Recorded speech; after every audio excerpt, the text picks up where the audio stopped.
Hey guys, welcome back to my YouTube channel. It's your boy F6. We're gonna be diving into the patch notes, point 10 today. A lot of great info, a lot of great news coming out of this blog.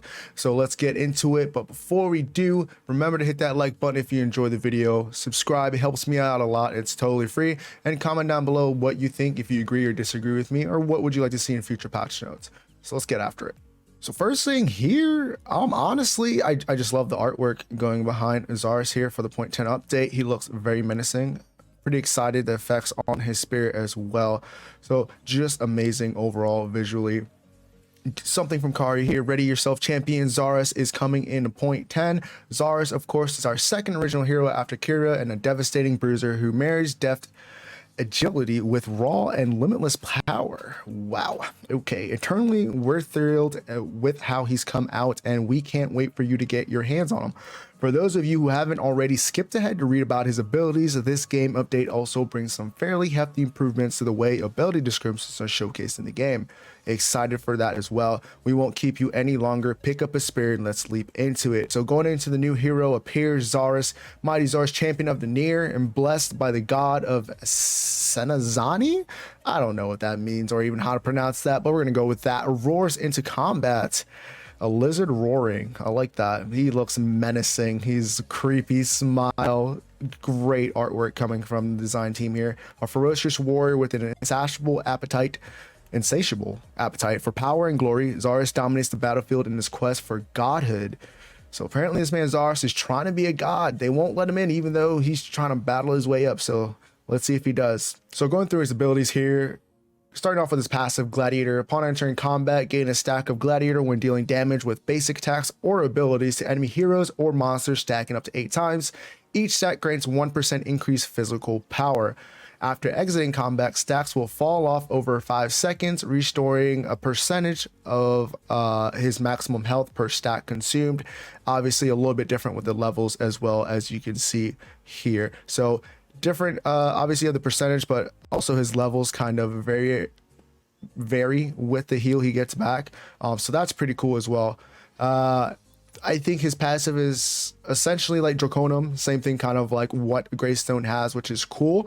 But the fact that he's able to heal when they're talking about he's from the Nair, quote unquote Nair boots, kind of does the same thing. So I'm actually really excited to kind of see the dynamic he can go with this build, because he gets free power just off his passive alone, and he has that regen in his kit. So building those regen items or increased healing is definitely looking like it's going to be something spicy for him. Going over his left mouse button here, that's going to be his standard attack. He does a cleave on it for 10% of the damage. That's pretty cool. Kind of like what Steel does, what they had to change him to. So a cleave is always good for me, especially in offlane, just because you're able to get a little bit more damage off and kind of help with your lane clear. Nice scaling on his auto here, 80%. It's pretty decent physical damage. Kind of goes with the same thing as Crunch. So I could kind of see where he's wanting to give you that 1v1 fight into a battle. You unfold your shield. Essentially, that's how you start your attack. And then after you recast it, or after the duration, right? So depending on how quick you cast it, kind of depends on how much damage you do. So if you're able to just recast it right away, you're going to see these numbers come out, but it's going to be scaling all the way up to 200% on physical power and pretty much double the damage if you're able to charge it up a little bit longer and wait till it's completely done. And at the end of it, you stun our target hit for half a second, which just giving him a little bit of CC in his kit kind of increases diversity on what he can do and what he can accomplish and what you're trying to accomplish with him. So I kind of like that just with one ability. E is going to be his evade. You're going to dash in your current movement direction, gaining 15% movement speed for 1.5 seconds and 20% attack speed for 4 seconds. That is pretty awesome. This kind of reminds me of Rama from Smite. I don't know if you guys ever played that, but essentially he just gets a free dash and then he gets buffs on top of it. The 15% movement speed is going to be nice, and the 20% attack speed is going to be nice as well. I don't think he's going to be very auto attack focused unless you're building attack speed, but I don't think that's going to be his best route. But just having a little bit more attack speed and movement speed is definitely great, just to have extra bonus for no reason, right? So his R&B is going to be his primary ability. Spear of Near. Channel to throw a spear dealing physical damage to target's hit, releasing within 0.3 seconds, will thrust the spear forward, dealing the same damage and refunding half the cooldown. Okay, so what I'm thinking from this ability is you have two options. You can either throw it, or you can either just go into a really hard thrust if you're able to click it within a certain time frame. So you're either going to be choosing a range, maybe somebody's a little bit more farther away, but you still want to get damage off or secure a kill, you're able to throw the spear. And then if you're in a close range battle and you're just fighting it out, the fact that you're still able to do the same damage and reduce your cooldown by half just by having it, just by different play styles of fighting right there, right? You're just in a different situation. I think that's really cool. And I think this is going to be really like the part where sets other Zarus from other Zarus is playing through his R&B. I feel like one with 110% physical scaling is awesome. He's going to be able to do a lot of damage with this thing, and I think this is going to be his primary ability, and I think this is where he's going to get like most of his annoyingness from. I really do like this ability, and I like that it is a little bit more skillful, understanding when to use it and where to use it, and that's going to be awesome to see. I can't wait to actually play it. So we're going to go into Coliseum here. Leap at the enemy's hero, dealing a physical damage. A large Coliseum is summoned for 6 seconds, and the bonus from Gladiator is doubled. So your passive is doubling. So instead of getting 8% increase power, physical power, you're getting 16%. If the target is killed within the duration, you will permanently gain 6, 8, 10 physical power. You may recast this ability to end it early. Okay, so you can stop the gate from being up, right? So you can kind of use this as like closing the distance kind of an ability, and you don't need the cage up the entire time. So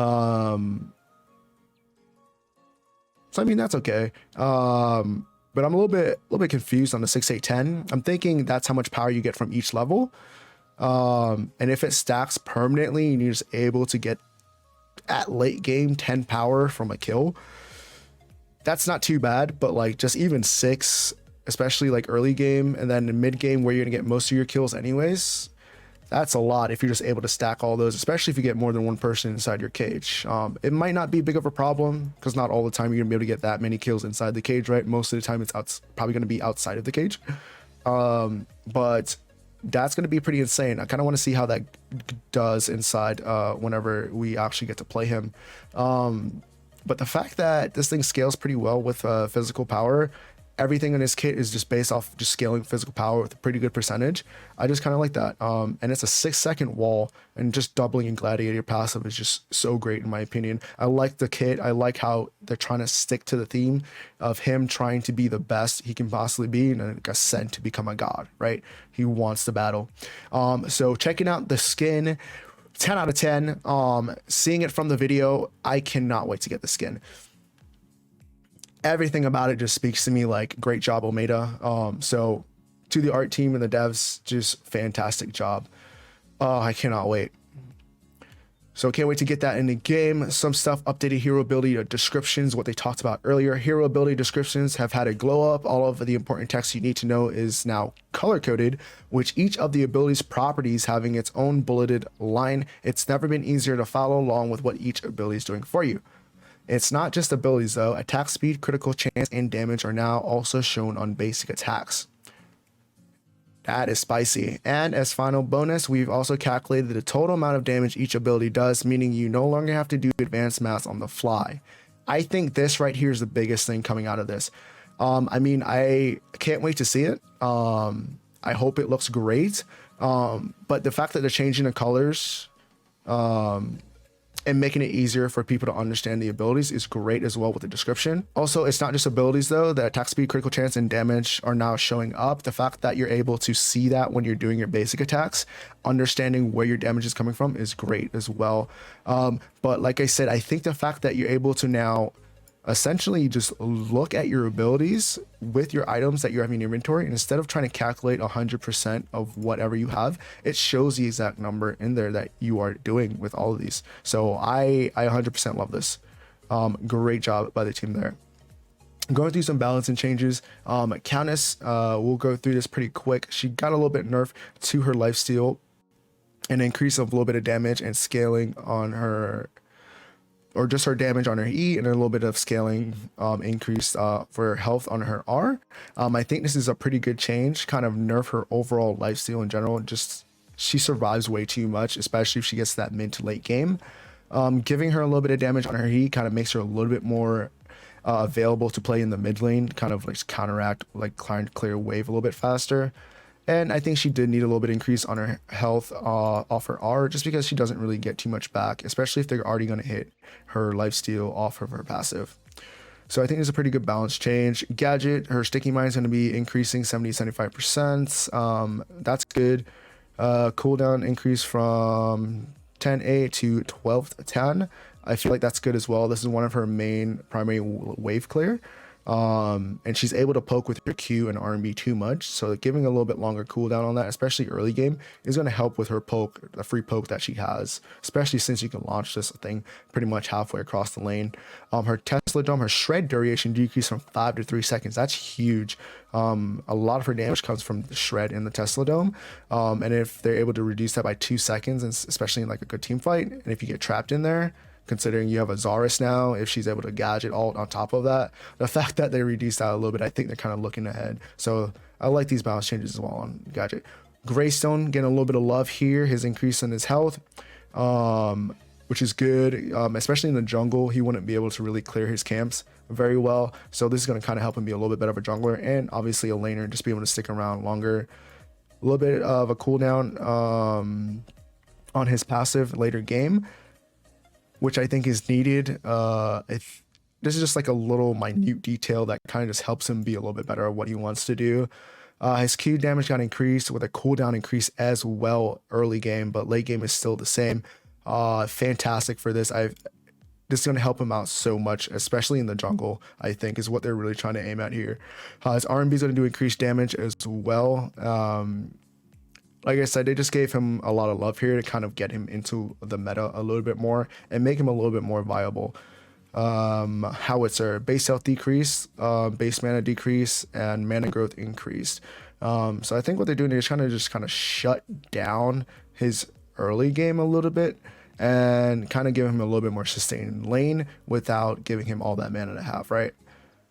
Damage increase on his Q early game, not necessarily late game, which is fine. I still think he already does a lot of damage with his Q anyways.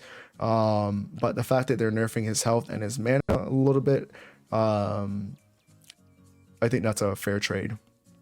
Lieutenant Bellica, so her stun is decreasing from 1.6 to 1.45. It's a very small change, but I think that's still enough time for you to be able to do something. She won't be as oppressive. I don't think this is really that big of a change to really stop her from doing what she needs to do. Gold when destroyed is took back to 20. I thought that was a weird change anyways, but I'm glad you're able to punish the drone a little bit more, because I feel like the drone is, you need to be rewarded if you're going to lose mana. And a lot of times the only person that can really take a credit of this drone is going to be Twin Blast, right? Neural Disruptor damage increase early game by 20 and mid game by 10. Enemy missing mana damage decrease though. Ooh, that's a big decrease early game.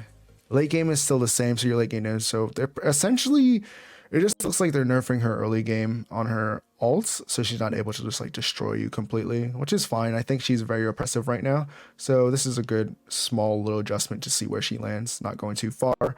Narbash basic attack cleave increased from 10 to 20%. That's a little bit weird. We've seen the troll builds of Narbash going auto attack focus and being a jungler and stuff. It's a little bit crazy, but that they would increase his cleave though. But Song of the People, the healing is decreased, which I think is good. He heals a little bit too much, and they fixed a bug with it. His thunk damage got decreased, which is good as well. That thing chunks for some reason. Ooh, but they increased his scaling though. Oh my god, what are they trying to make this man an offlaner? What is this? Crash Bang Boom damage decrease by 40 late game, 20 early game. Magical power scaling increased to 85%.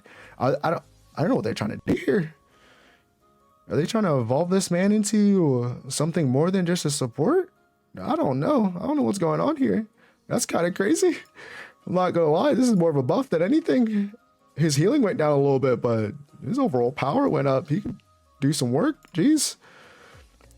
Well, let's get on the Revenant here. Basic physical power application at levels 1 through 18 decreased from 5.75 to, oh my god, from 1.5% to 10%. So your entire early game is kind of pushed out the window here, which is, I kind of like this.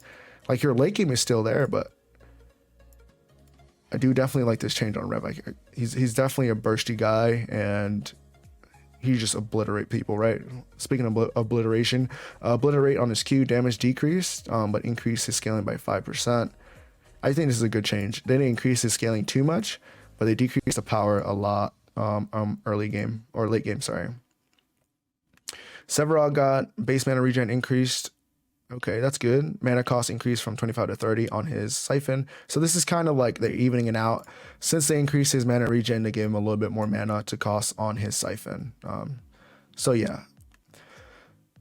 Phase Fly Trap got a buff. Damage increased. Stun duration decreased though, only to 1 second, but the scaling on it went up 10%. I kind of like this. Get Faye a little bit more into the game. Make her a little bit stronger. I kind of feel like she's just not there yet. And I think this might help her get there. Not 100%, but just slowly get her there. Twin Blast, everybody's favorite hero right now. Magical armor growth increased from 0.5 to 0.9, so they fixed that bug. His grenades got increased damage. Okay, not by a lot. And his physical scaling decreased on his grenade. Okay, I like that. His damage does do a lot of damage. Because the grenades hurt. But I want to see what they do. I want to see if they do change Deathstalker though. Okay, we're in the items. Crimson Edge, lifesteal increase from 5 to 6%. Okay, that's fine. Physical penetration decrease from 5 to 4. Usually whenever they mention T2 items, it's because they changed items in general. So I'm kind of looking forward to what they changed to make this more viable. Obelisk, ability to turn its wielder, be the mage or tank, into a burst mage, varies away from the core identity of the item as a scaling option for magical users and results in too much strength. Okay, so from just that line, I already know they're gonna nerf it. Base damage decreased from 80 to 70. Damage per soul decreased from 15 to 12. Magical power scaling increased from 20 to 25%.